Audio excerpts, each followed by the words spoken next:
topic that we always try to make space for this conversation in Valencia Tech Fest, and it's going to talk about why women matter in tech and why it's important. So Maria, the stage is yours. Thank you. Yeah. Hi guys.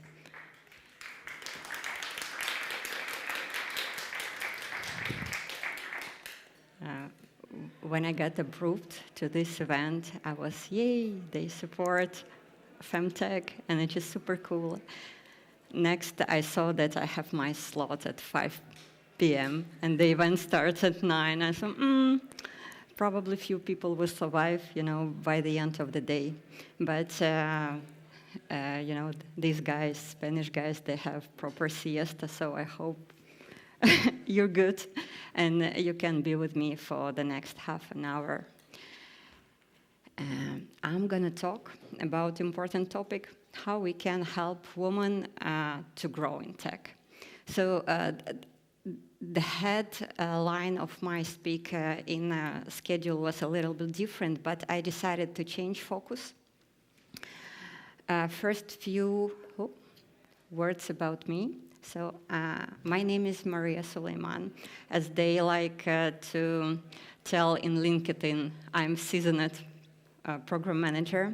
I worked more than 15 years in mostly health tech. So I did reconstruction of hospitals, bringing innovation to hospitals, medical devices. I worked in scaling of surgical robotics manufacturer as a super technical PM. Also, I work in big pharma, and currently, like 2 months before, I changed domain completely to iGaming because they pay more, So I would like to introduce 2 teams that I work with those brilliant engineers. So on a first picture, this one. So these are my guys, medical engineers who are checking the simulation center, and they controlling how women simulate giving birth. And on the other 2 are my teams from AstraZeneca and CMR Surgical. So these are British guys. Obviously, for that reason, they're in a pub. And what is the common in these pictures?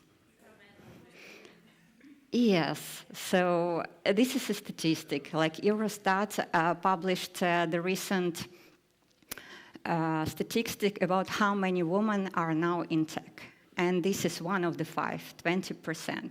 So we can count 1, 2, 3, 4, 5. 1, 2, 3, 4, 5. But at the same time, I'm super glad that there are more in this audience. And what I'm aiming to today, for you to bring a few advices how to help women grow in tech, how to engage women to tech, and not make things worse for them. So in these teams, I had this Highlander syndrome that it is so cool. I'm one of the boys. I'm the one who's doing things, the proper technical one, because I'm at the same time engineer and manager. But the problem is being the only woman in a room, it is not a success. We actually lacking the visibility, we lacking the voice. And to make things better, we need to pay attention to the other, to our kind in room. So here are short version what I'm going to talk about. Why I put a tinfoil hat? Because in the other room, one of the speaker, Pablo Trujillo, he's doing workshop for doing tinfoil hats. And to be honest, if we would not be at the same time, I would definitely go there. So I separated my advices in the kind of 3 castles, 3 domains. The first one is connected to those women who are already in your workplace, already in your environment. We need to pay attention and don't make the things worse for them. And for that, we need to reflect misogyny in what we do, how we treat women, what we say. And it is not that easy, straightforward. I'm going to dive into it a little bit later. But it is super important, because still being one of the fives means that we are not heard enough. The other one is statistical thing, like engaging more, we will get more. So that's why I truly recommend to have on a list women who you can recommend, whatever job opening is in your work, or for example, for your project, somebody needs additional data analytics or engineers or whoever. So first, you need to recommend a woman. Even if you feel that she's weaker than the other candidates, but statistically, you need to make this chance happen. And the other one, for those who made it, share the hidden knowledge. So whatever it is, startup or a big enterprise, these are systems. And all the systems, they have their own rules, internal ones. And when you're newcomer, you're not really familiar with that. And it is really nice when someone will get your hand and explain what are the good things to do, what are the bad things to do, and to whom you need to talk to, you know, to make things happen, to make decisions in your favor, to make happen, and to go to these career stairs. So before we dive into this misogyny topic, the zero ground truth is that we're living in a modern world, and it is not possible to not hurt people. It is okay. We are, whatever goal achieving, goal of the project, climbing a career stairs, whatever, we are hurting people, and it is okay. But it is important once in a while to reflect how we treat women around from the point of view of misogyny. Does anyone understand what that is, or I need to explain the topic?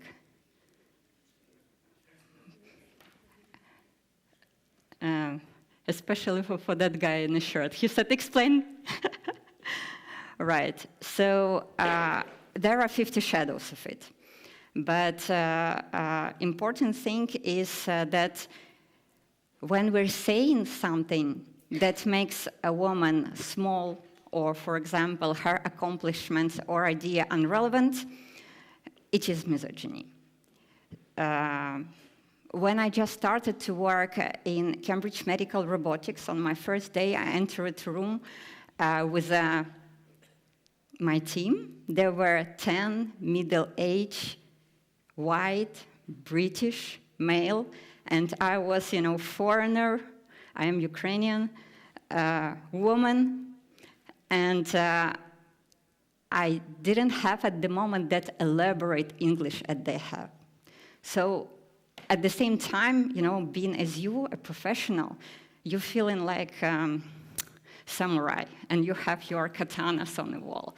So your experience, the situation you've been through, your certifications, your skills, everything.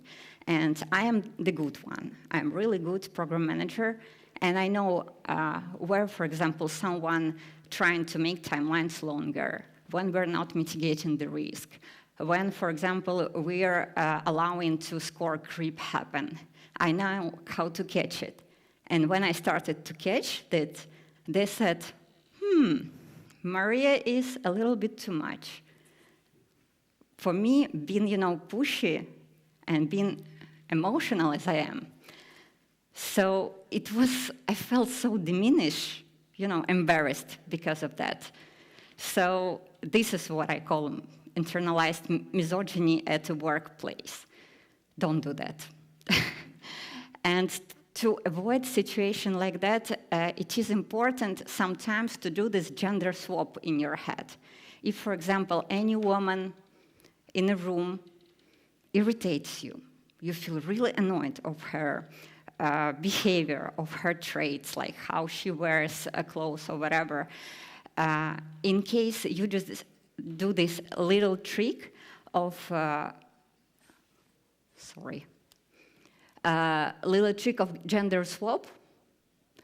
So in this case, you can think how man would felt if he would do the same.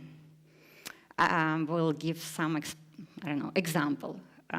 Few years ago, we had a situation when code crashed. And because of that, for almost 4 hours, our platform went down.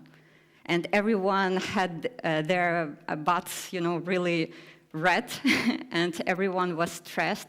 But after this, our lead engineer, who was female, Sarah, he said, so I'm literally, read that, I made a mistake, so it's happened. I've already fixed the root cause, so it won't happen again. Next topic. And, I'm normally doing mentoring with younger colleagues, and one of the junior project managers, he said to me, she was kind of arrogant because she didn't sorry to us for what happened. She didn't apologize for the situation. And we did this gender swap exercise, what if it was Mark and this situation? And she said, probably he would look as badass because he stated, he took a blame, and at the end, he will just wrap it up. He fixed the problem, well done. So this is what I propose to do from time to time, and it really makes the things easier. Here we go. What the other things I learned working with British people? The one that language matters. Those engineers with PhD in Cambridge University, they never said something super simple, for example, during the meeting, let's check the options. They always said something, let's, hoover the piece and see what are the flexible options are on our table, something, as fancy as that. But what I learned, that language is important. So what we say, it is important. I will propose you to think about that. For example, if you see a lady who is strict and strong on her position, most of the people may think or may tell that she's a boss elite. But if you swap this language and think the other way, you can say that she is high executive leader, that she's strong leader, or she stands for her rights. The same with overly dramatic. You have data analytics on a meeting who is too emotional to explain what you want to say, what are the figures and everything. You can say that she's not emotional, she is not, like my colleague said, too much, but she's mitigating the risks. She's doing the right thing, but don't focus on the delivery. And we have beachy, yes. This is like exercise in discipline, I like it. What you would say, for example, for defensive? Do you have any ideas? I will explain situation. For example, female architect has her solution, but she feels like the project is dissolving in her hands and someone else taking this initiative to run it. And she doesn't want to give it back because this is her idea. So they say she's defensive. What would you say? Yes, precautions. Very good, very good. I would say she also maintaining, intellectual property, for example, because this is her idea. Yeah, ownership, good, good. Control freak.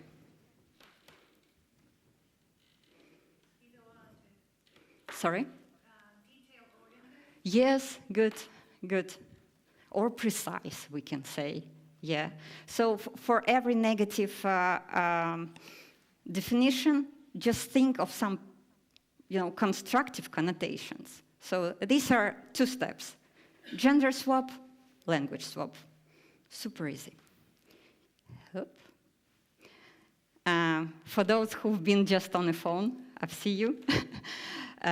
Short announcement. This evening we're gonna have a fight, and I'm, Ukrainian ambassador here. This is our Ukrainian boxer Usyk, who's gonna fight in Egypt with Rika Verhoeven. So you should watch that.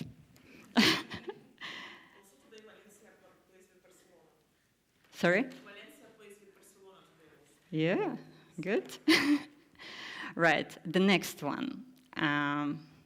It is about recommendations, right? So we know now that open market is a myth. So statistics is saying that 85% of critical roles or leading roles, they are hired through the recommendations. So that's why you can't just apply to work and be there. You need to build your village, your connections. For example, for me, who twice after the beginning of the war in Ukraine changed countries, moved to UK, and later I moved here to Spain, every time you're building this network from the scratch. You're looking for people to connect to, do some meaningful talks, you go to the networking events, and when you understand that they are too generic, now another product placement, you creating your own.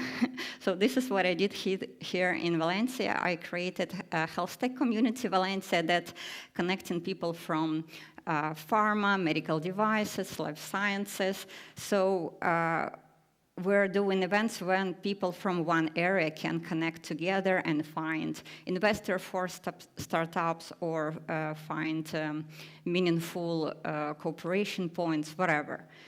But from the other side, when you have work, and it is, I think, obligation to support your younger peers and recommend them to the job.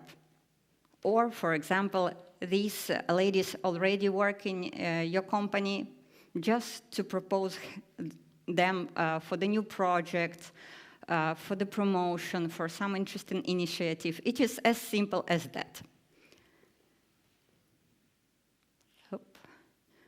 Yeah, and like strong ending of my thought. It is not ethical idea to support women. It is statistical. We remember the beginning of my presentation, 1 of 5. We need statistically make more, and that's why we need to engage more. It is, this selling scheme, yes? The more you have on the top, the more you have down. Oop. And the last one is regarding unwritten rules. So I dropped a few examples of that.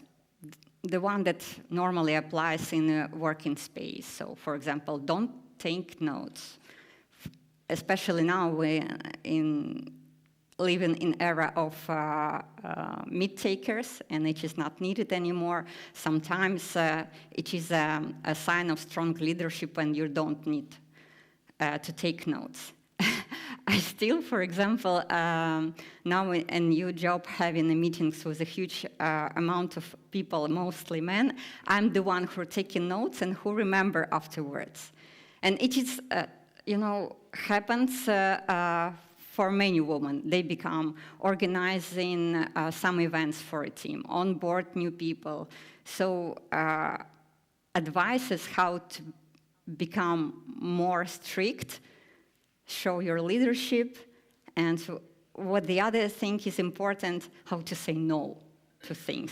For example, when somebody coming to you at Friday, 5 p.m., saying that you need to review this report before we're gonna send it for Monday. It is important to know how to say no, and it is important to show the other younger peers at your work that it is okay to say no. And, for example, arrive 5 minutes early, because or for example, stay after the meeting, because the real decision's taken after that.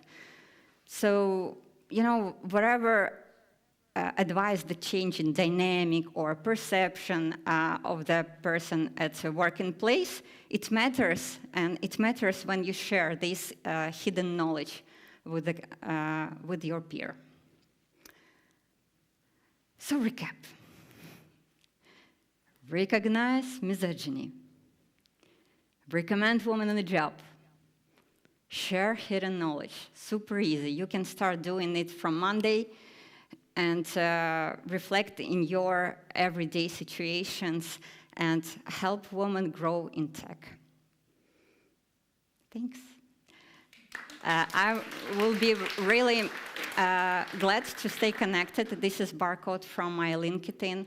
Also, at my work, we are having job openings, so don't be shy and connect with me on LinkedIn in case you are interested in engineering job, data analytics jobs, and QA. In case you have any questions, I'm happy to answer. Yeah, we're having one.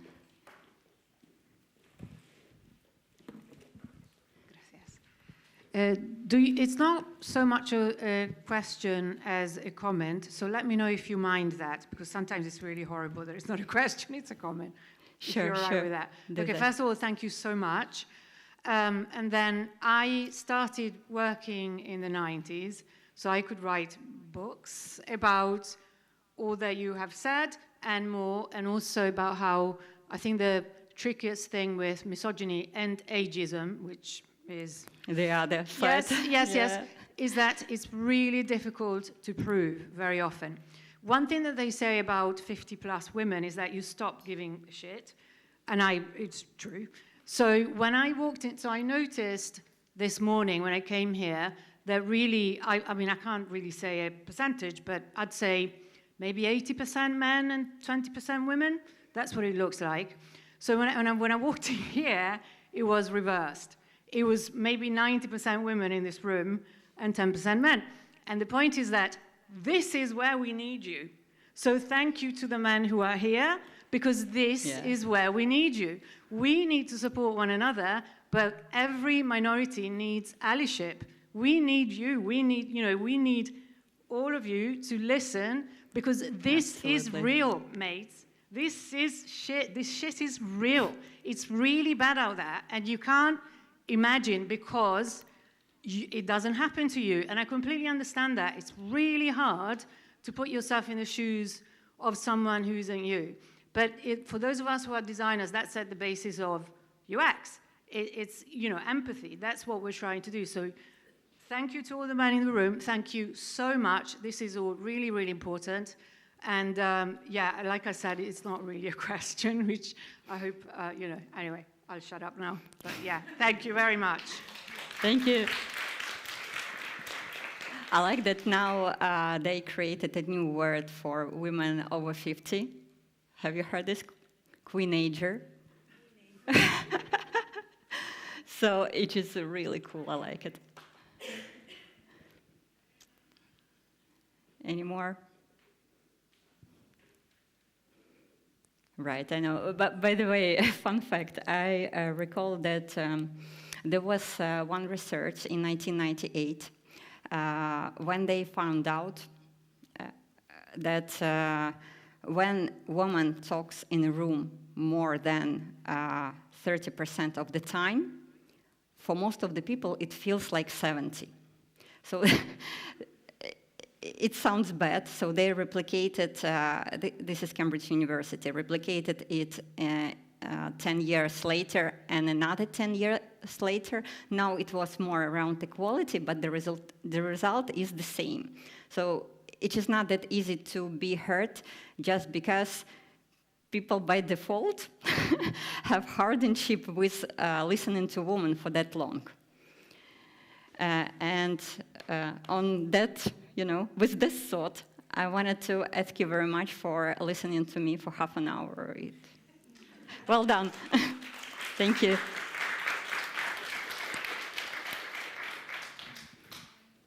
Thank you very much. If there are no more questions, we will leave it here.